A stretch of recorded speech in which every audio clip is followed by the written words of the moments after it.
My guest today is Dr. Alan Lycka, who's been one of the leading dermatologists for over 3 decades. He is a pioneer in his field, author of multiple books, and is a host of the top internet radio show entitled Secrets of Living a Fantastic Life. He is here today to discuss his highly inspirational book that he co-authored with Harriet Tinka, entitled The Secrets to Living a Fantastic Life. 2 survivors reveal the 13 golden pearls they have discovered.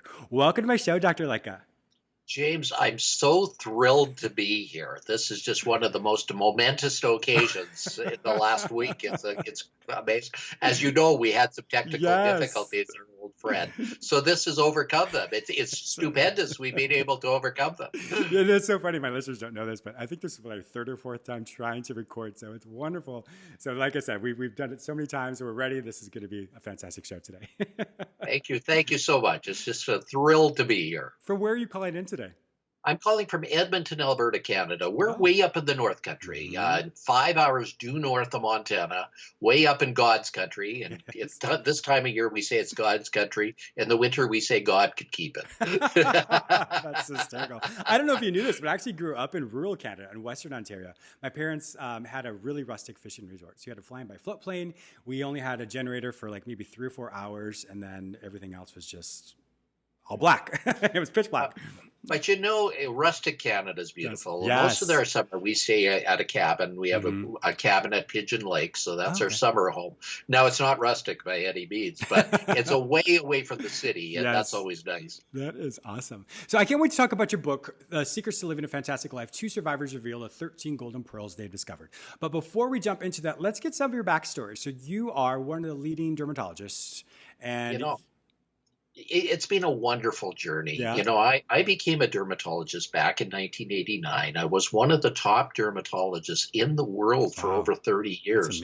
I spoke on podiums from Egypt to South Africa, from Los Angeles to London. It was a great life. I traveled all over the world, had traveled to 70 countries and given lectures. Wow. But you know, back in 2003, something momentous happened. I was with my wife, Lucy, walking in Disneyland, and my wife turned to me and she said, "What's wrong with you, hon?" And you know, James, for once in my life, I hadn't said anything wrong. I hadn't done anything wrong. I hadn't even thunk anything wrong. So I didn't know what she was talking about. And it was so funny. And I said, "What do you mean, hon?" And she said, "Listen to your foot." And I said, "What? Listen to your foot?" She's, with every step that I was taking, my right foot had suddenly developed a foot drop, and it was slapping against the pavement. You know, your brain is programmed not to let that happen. Sure. So something went wrong. So she said, "Did you have a stroke?" And I said, "No, dear, that's not how a stroke presents. You're a doctor, you know." She said, "But I'm concerned," she said. "When we get back, you better get this checked out," was her answer. Did you even notice that it happened, that your foot was No, I had no idea. It was just hot. It was sticky. I thought it was just something going on. And no, it was out of the blue, you know? How does something like this happen? Yeah. But then, James, I got it checked out following my wife's advice. I had every test known to man. I had brain scans. I had CAT scans. I had scans. Wow. And you know what they showed? You know what they showed at the end of the day? What? Absolutely nothing. The doctors were perplexed. They could have sworn I had a brain tumor. They would have sworn I had a slip disc or something. Yeah, but there was nothing. Sense. So I went through more tests, and I had a $1 billion workup. I had tests that didn't even exist yet because they were experimental. And they kept on looking and looking. And finally, I ended up at the doorstep of a world-renowned neurologist. He said, "Come on in, Dr. Lycka." I said, "Hi." He said, "Sit down." I said, "Why?" He said, "You better be sitting down when I tell you this." Wow. I said, "What's wrong?" Yeah. I said, "What's wrong?" He said, "You don't have a drop foot. You have ALS, Lou Gehrig's disease. And in 6 months, you're going to be dead. Get your affairs in order." Wow. Ton of bricks hit me. And I shot back. "Well, can you prove this diagnosis?" He said, "Of course, on autopsy." Wow. Wow, what a bedside manner. Wow. Wow. So I shot back. I said, "I'm not going to die to prove you wrong." That's right. You know? But when something like this hits you, James, you go through phases. You go through a grief reaction. And the grief reaction is anger, denial, bargaining, depression. Those were the phases that Elizabeth Kubler-Ross talked about. And you go through them, but you don't go through them in stages. You go through them all at once. Yeah. 1 minute you're angry, 1 minute you're bargaining, next minute you're depressed. And it goes on like a thunderstorm going on in your head where everything's hitting all at once. How did you go with him saying you only have 6 months to live? I mean, so here you are at Disneyland, and all of a sudden you hear that you're going to die in 6 months. Well, I fought it. I fought it all the way. I didn't think I had 6 months to live. I thought. So you didn't buy into that. Good for you. I did not buy it. I asked my wife, what do I have? She says, I have no idea, but you don't have ALS. And I said, what do I do? She said, well, you're smart. Figure it out. The doctors aren't smart like you are. And I said, okay, what am I going to do? Back in 2003, they had invented something rather new. It was called the internet. It started in I was like, what is it? What did they invent? 2003, it was starting to catch on, But you had to use dial-on connections. Oh, I remember. And plus, a lot of times you had to get on with a language called DOS because the sites were so primitive, didn't have enough memory. Yeah. So I had friends that were nerds, and they got me on. And you know what I did? I looked up every disease that looked like ALS but was not ALS. And so I found a doctor in Colorado Springs, Colorado, by the name of David Martz that had a disease very similar to mine. But he progressed much more rapidly. He was on his deathbed. He could barely lift his head from a pillow. He was so well known, doctors from around the world were coming to say goodbye to him. Oh, my gosh. And a doctor from Texas came up to him and said, David, there's something wrong with your picture. I don't think you have ALS. Huh. David whispered, what do I have?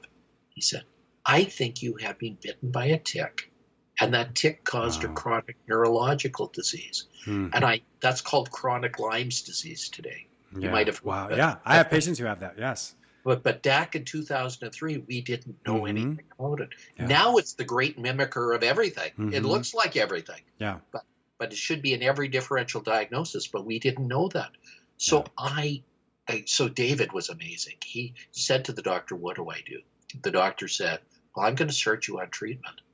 And like Lazarus, he arose from the dead. He literally became back to normal within minutes. Within minutes? Oh my gosh. Wow. The treatment worked quickly for him. It really, from death to alive. And I said, well, I got to get in touch with this doctor. Yeah. Now, James, any doctor can get in touch with any other doctor just by calling. Yeah, there you go. A doctor.consult. Yeah. I phoned all the hospitals in Colorado Springs. I knew I could get in touch with them. And I ran into him at the Methodist Hospital in Colorado Springs. And we talked. And I talked for hours. And I said, David, are you doing anything with this? He said, I'm treating people with this disease now. I've started the Rocky Mountain Chronic Disease Clinic. I have over 2,000 patients that have this weird thing. This was way back in 2003. Wow. So I said, can I come down? He said, yes. And I said, when? He said, immediately. I said, Jay, I can't do that, David. He said, why? I said, it's our Thanksgiving. My wife's invited 50 people over. He said, aren't there any planes in Canada? And the rest is history. Well, I flew down. We talked for hours. Yeah. And he said the magic words, history is repeating itself. And he started me on treatment. So I was able to stay as the top cosmetic doctor in North America until last year when I decided to move away from that field. So it was amazing, the journey that I've been on. Wow. But when you go through something like this, you go through phases and you start to look around for answers. You look around for pieces. Yeah. And I was given a second chance. I was given a chance to live life more abundantly. So that's when I decided to start writing a book for others so that they can learn these pieces without what I've gone through. How did you come up with the 13 Golden Pearls? That was interesting. I met a young lady along the way. I used to sponsor awards then. I was a philanthropist. And one of the awards I'd give was for women of distinction at the YWCA. That we sponsored a Women of Distinction contest. And a lady by the name of Harriet Tinka, who was a former New York runway model, came and she applied for a category called Turning Points. And her story is similar to mine, except she went through a much more horrendous problem of having been kidnapped, stabbed, and left. So she came around to the point that she was going to give back to society and give to others as a result. Mm-hmm. So we met and we started talking, and we said, we got to write a book about this. You have different experiences, but our pathway is a commonality. Yes. It's very, very, very similar. Mm-hmm. So, and I said, well, let's talk about some of the commonalities. And she said, I bet you want to call it golden nuggets. And I said, yes, I do. And she said, that sounds like McDonald's. I said, well, what should we call them? She said, ever since I was a girl, she said, I've been obsessed with pearls. Let's call them great, yeah. golden pearls. And I said, Harriet, do you know golden pearls actually exist? They're in the South Pacific. They're very, very rare. Wow. And a pearl forms because of an irritation in the lining of an oyster. So because of its trauma, it walls it off. It's perfect. It's a great analogy. It's beautiful. And she said, yes, let's do this. And we originally came up with 20 golden pearls. But it was like drinking from a garden, a water hydrant for people. It was way too much. Yeah. So we narrowed it down to our best pearls in this book. And that's where we came up with 13 golden pearls. And as they've just been wonderful, and they help to tell people the meaning of life. They're golden pearls of wisdom, if you like. Mm-hmm. And that's what I'd like to emphasize to people. Who are the people who should read this book? The people that should read this is everybody today. I mean, we're going through a time where people are going through a very difficult time. Sure. We have COVID, we have protests, we have everything else going on in our world, and a lot of people are hurting. So if people are hurting, this is a solution for their problem. Mm-hmm. But if people want to go to a higher level, this is an answer for their problem. Mm-hmm. So this book is for both men and women of all. It's good for teenagers, it's good for adults, and it's at a time where everybody can get an amazing meaning from this. Yes. Really, I hope this helps to solve some of the problems that we have with society right now. I want to go over a couple of the pearls. I know they're 13, of course, but 3 of them I really want to focus on are empowerment, thankfulness, and forgiveness. Let's talk about your concept of empowerment. Empowerment is the end product of the whole thing. You'll notice it's pearl number 13. And that's why we put it out as the last one. Yeah. We start our pearls with love, and we end with empowerment. And the reason why that was for strategicness. Empowerment comes. The best way to understand how a person becomes empowered is to see them disempowered. Right now, I see disempowerment going on in the whole world. I see the world in a situation where people are out of control, that things are happening to them, that they cannot get into the driver's seat. And what empowerment is all about is putting them back into the driver's seat. Yes. It's really about going and helping them get to a situation where they can help drive their ship again, where they could put their life back on tracks, where they can really help to put it back in order. And with COVID, so many people became unemployed. Everything went kaflooey. Yes. People had to sequester for so long.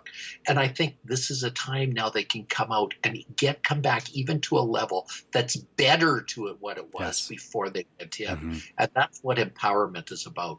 This book is meant to empower you. When people read this book, help me understand the format of it. So is it more of it's like a workbook? Is it an inspirational book? What would be the content of it? Let me tell you how it's written. Each chapter has a story, a signature story that really helps to bring it home. Now, the story is more than just a story. It's really a parable. And it's such an amazing little thing. I will throw in one of the stories here on one of the pearls, which is enthusiasm, because it's only 2 minutes long, and I think people would get it. Sure. Enthusiasm is one of those pearls that you need every day, and everybody will benefit from it by bringing enthusiasm to everything they do. Now, there was a carpenter by the name of Fred. He was 65. He had worked for 35 years for the same company, and he was done. He just didn't have any enthusiasm anymore. So he went to his boss, and he threw the keys on the boss's desk and said, "I'm done. I can't do it." The boss was taken aback. This was his master carpenter. He had built all the houses that he'd ever done, and he just needed him. He said, Fred, just wait a minute. Could you do one more thing for me? Fred said, "Oh, of course, boss. I've loved it here. You've done everything for me. I'll do one more thing for you." He said, "Okay, can you build me just one more house? Only you can do it because you're my master carpenter." So Fred begrudgingly said yes, but his heart was not into it. His Yeah. enthusiasm was gone. He'd work 2 hours a day rather than 12 hours like he used to. And he did shoddy workmanship. By the time he was done, it barely passed inspection. But when he did, he came and threw the keys on the boss's desk, and the boss said, "Okay, hold it, hold it. Let's gather everybody around. This is Fred's last day. He's been my best carpenter. I wish everybody was as good as him. And Fred, I've got one gift for you. Here's the keys for the last house you ever built. I want you to live with it with all the Wow. enthusiasm you had. This is your special gift, and thank you for all those years."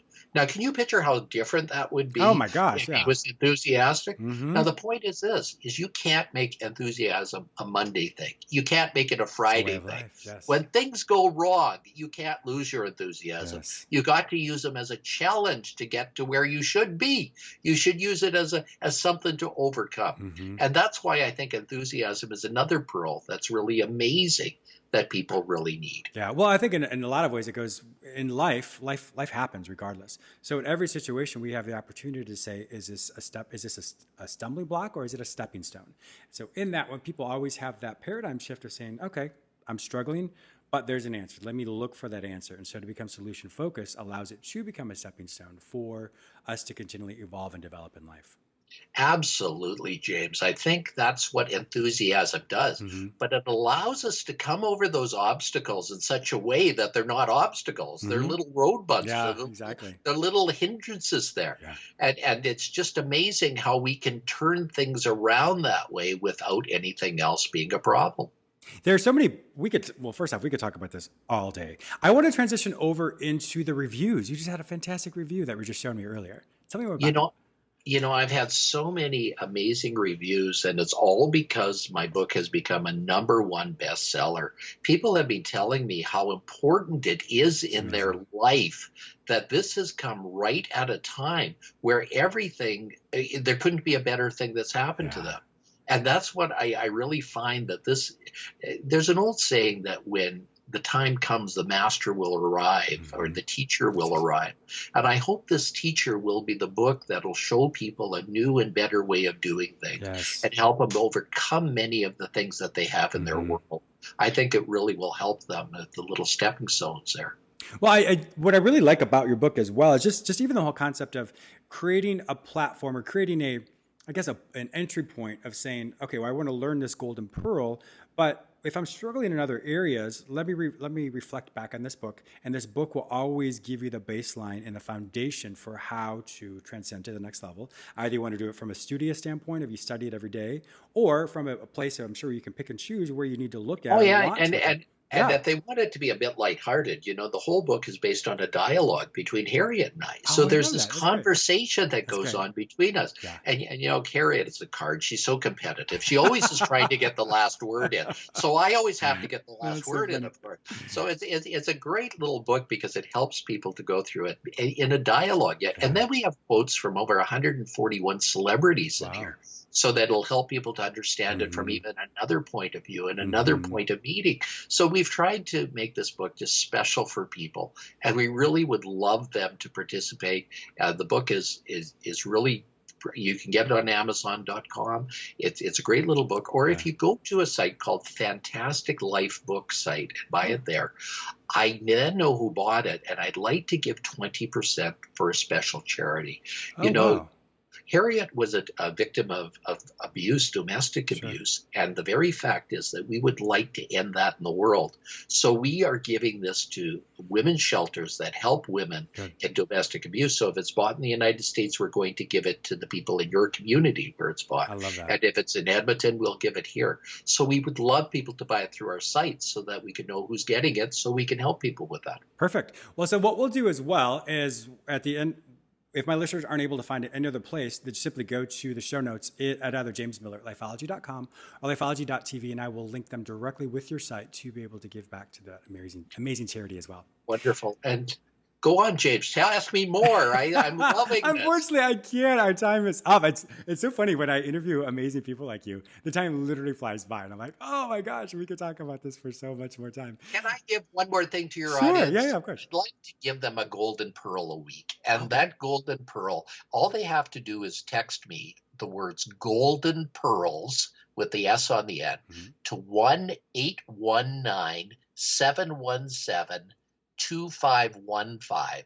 That's 1-819-717-2515, the word golden pearls, because I will send them a golden pearl a week for the next 52 weeks. Awesome. That is a wonderful gift. Thank you so much for that. I truly do appreciate that. Dr. Lycka, it has been an absolute pleasure having you on my show today. One more time, the name of your book is The Secrets to Living a Fantastic Life. 2 survivors reveal the 13 golden pearls they've discovered. So once again, go to Dr. Lycka's site and purchase it there. Thank you so much for being an awesome guest on my show today. I really appreciate it. James, it was my pleasure. Thank you for having me. It's just been an honorable day. This will be a time I'll remember forever. Thank you. Thank you.